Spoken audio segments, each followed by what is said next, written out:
నమస్తే అండి, నేను మీ మిర్సిని. వెల్కమ్ బ్యాక్ టు మన ఆహారం మన ఆరోగ్యం.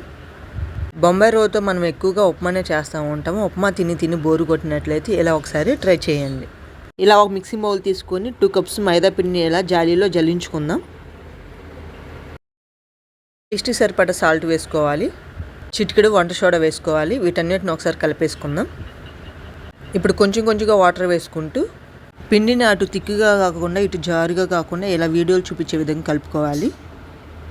కొంచెం ఆయిల్ వేసుకొని మరొకసారి కలుపుకుందాం.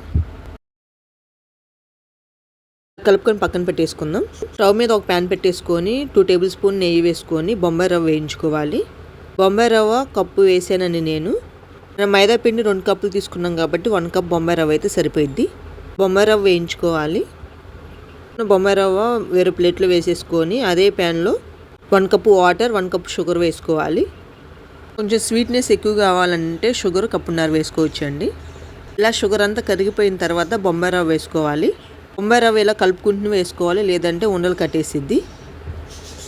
రవ్వ వేసిన తర్వాత ఒకసారి కలిపేసుకొని మూత పెట్టేసుకుంటే బొంబాయి రవ్వ చక్కగా ఉడికిపోయిద్దండి.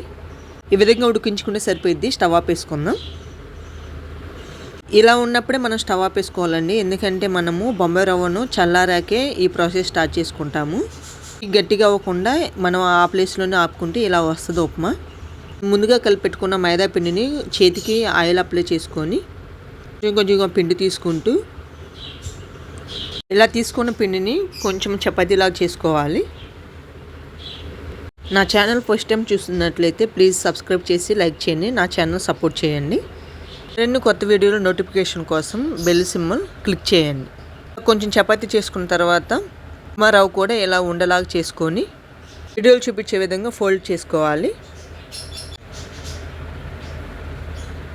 చేసేటప్పుడు కొంచెం కష్టంగా ఉంటుంది, కానీ తిన్న తర్వాత ఆ టేస్ట్కి మనం పడ్డ కష్టం అంతా మర్చిపోతాము. ఆ ఆయిల్ కవర్ మీద మొత్తం స్ప్రెడ్ చేసుకోవాలి. ఇలా ఆయిల్ హీట్ అయ్యాక ప్రిపేర్ చేసిన ఈ స్వీట్ పూరి వేసుకుందాం. పూరి వేసాక అస్సలు స్పూన్తో కదిలించొద్దండి, ఎందుకంటే పూరి చక్కగా పొంగిద్ది. ఇలా వేసిన 5 నిమిషాల తర్వాత ఒకవైపు టర్న్ చేసుకోవాలి. అలా ఈవెన్గా ఇలా స్వీట్ పూరీస్ అన్నీ ఫ్రై చేసుకోవాలి. ఎంతో టేస్టీ అయిన స్వీట్ పూరి రెడీ అయింది. సరిగ్గా బౌల్ వేసుకుని సర్వ్ చేసుకుందాం.